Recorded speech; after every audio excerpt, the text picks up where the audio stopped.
me the power to never give up. You give me your power when it's more than enough. I made my decision, quitting's not an option. No matter how hard it gets, I know I'm in, 'cause you give me the power.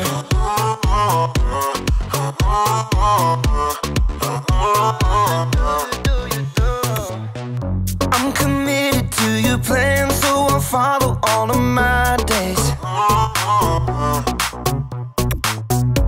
Every day you give me strength to follow after your way. 'Cause you give me the power to never give up. You give me your power when it's more than enough. I made my decision, quitting's not an option. No matter how hard it gets, I know I'm in, 'cause you give me the power. Yeah, you give me the power. Ooh, now moving backward. Ooh,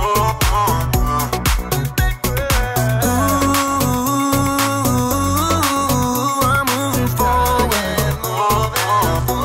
'Cause you give me the power to never give up. You give me your power and it's more than enough. I made my decision, quitting's not an option. No matter how hard it gets, I know I'm in, 'cause you give me the power. Yeah, God gives me the power. You give me the power.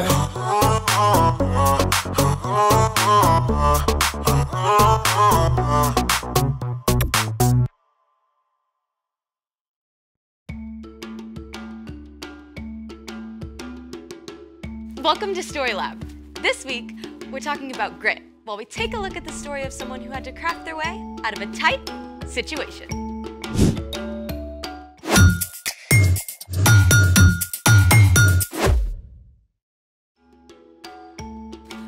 Hey, I'm Sebastian. And I'm Skylar. What does grit mean, Skylar? Grit is refusing to give up when life gets hard. I think I deserve a grit award. What for? Yesterday, my little cousin lost her tooth swimming at the Y. I spent half an hour diving for it. I found it for her. That's very gritty. It was at the bottom of the deep end. So weird. When we swim, our teeth float with us, but a tiny tooth by itself? Sinks. I think this calls for a float challenge. Let's try it. It's water. What should we test to see if it floats? I've opened up the chat for suggestions.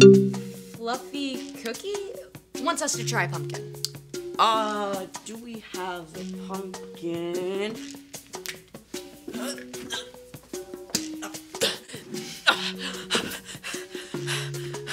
We have a pumpkin.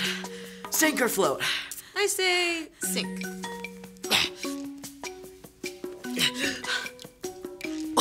It floats? No way. This is insane. How? It's like a watermelon, basically. Kinda like that. Hold on. What's this?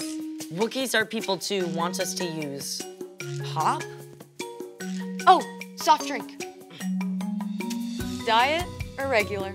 Doesn't matter, both. Sink or float? If a ginormous pumpkin can float, I say the soda floats.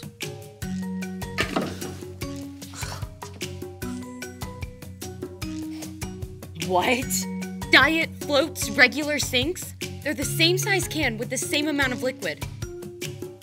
I feel like everything's upside down. Do we have time for more? Speed round. Soap. Soap.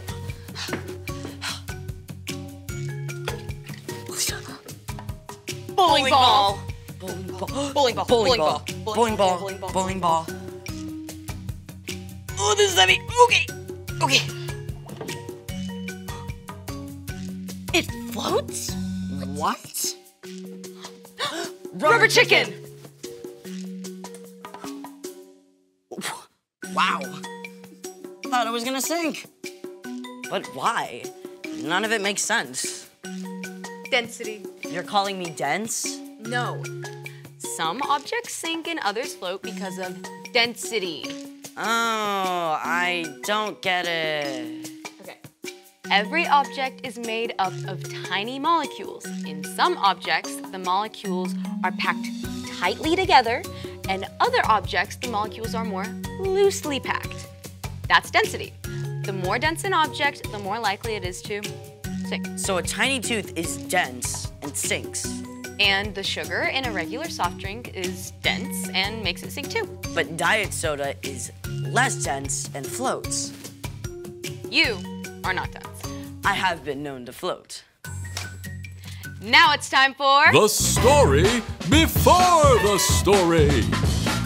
Today, we're in the second book of the Old Testament, Exodus. God created everyone and everything, but people turned away from God. Still, God made a plan to bless the whole world through Abraham and Sarah's family. Their great-grandson Joseph was sold into slavery in Egypt. But after many hard years, Joseph was made second in command of Egypt and saved his whole family from starving.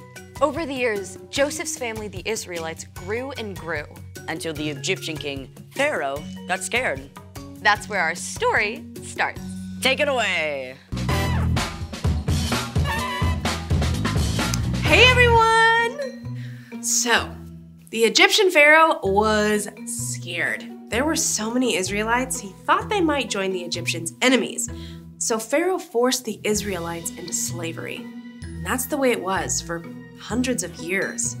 But no matter how hard the Egyptians made the Israelites work, the Hebrew family still continued to grow. Preposterous! I declare that all Hebrew baby boys must be thrown into the Nile River.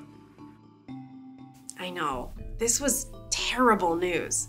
God had promised to bless the whole world through the Israelites, but not only were they enslaved now, they were in danger of being completely wiped out. And in the middle of all this, a woman from the tribe of Levi, Jochebed, and her husband Amram were about to have a brand new baby. Where does this part go? So insert part F at right angles with part M before locking part Z. Pyramids have got nothing on crib assembly. So if Jochebed gave birth to a baby girl, they wouldn't need to worry about Pharaoh's law. But when Jochebed had her baby, you guessed it. It's a boy! Pharaoh is not touching this baby. So for 3 months, Jochebed and Amram and their daughter Miriam hid the new baby boy. That. No puppy. Nothing to see here. Hush, little baby, don't say a word. Mom's gonna buy you a mockingbird. They tried, but after 3 months, there was just no way to keep hiding a baby boy with a healthy set of lungs. Jochebed wove a basket out of tall grass and coated it with tar. Give him to me now. But they'll still hear the baby in the basket. Come with me. Jochebed was so determined to save her baby that she made a risky and very creative move, might I add. Are we giving our baby a bath? Nope, we are giving him a chance. Now stay close by and make sure he's safe. So maybe Jochebed figured this was a place no one would come? Or maybe she knew it was the favorite bathing spot of Pharaoh's daughter. Sure enough, Pharaoh's daughter came down to the river to bathe.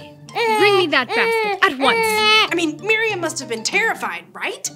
But she stayed hidden and watched to see what might happen. Poor thing. This must be one of the Hebrew babies.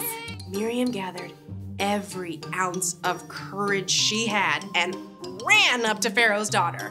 Would you like me to get one of the Hebrew women to take care of him for you? Yes, that's a perfect idea. This was the best news! So Miriam ran home as fast as she could and told her mother everything that happened. Then together, they returned to the princess. Take this baby and feed him for me. I'll pay you. I promise.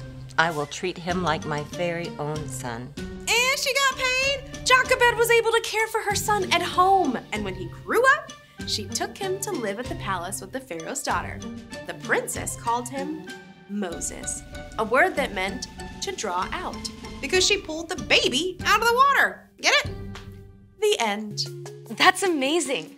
I mean, there's no way Moses' mom could have known her baby would be safe. Yes, but Amram and Jochebed didn't give up. I mean, they held on. They didn't know what to do, but they got creative. And they took the next step. So what's our part in the story? Well, things in our lives can feel really big and difficult too. Yeah, I got assigned to this group project at school, and I had no idea where to start. I just wanted to quit the whole thing. What happened? Well, I prayed about it and asked for help. And eventually everyone joined in, and it actually turned out okay. See? Yes! When you aren't sure what to do next, ask God for help. We can also think about how we can follow Jesus during difficult times.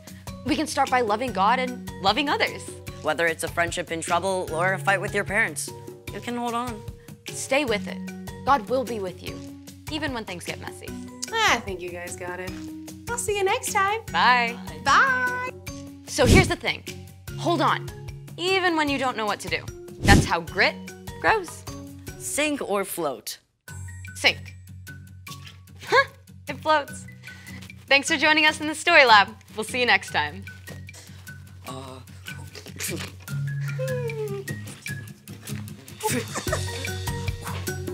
For last time.